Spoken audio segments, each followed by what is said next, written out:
అరుణాచలంలో లింగ ఆవిర్భావం జరిగినప్పుడు అష్టదిక్పాలకులు అష్టదిక్కులు అష్టాదిశలింగ ప్రతిష్టాపన గావించారు. తూర్పున ఇంద్రలింగం,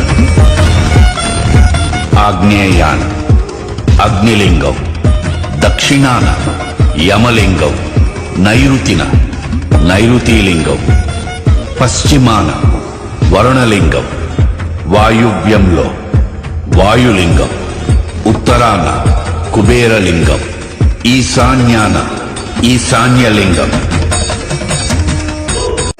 అరుణాచలంలో లింగ ఆవిర్భావం జరిగినప్పుడు అష్టదిక్పాలకులు అష్టదిక్కులు అష్టాదిశలింగ ప్రతిష్టాపన గావించారు. తూర్పున ఇంద్రలింగం,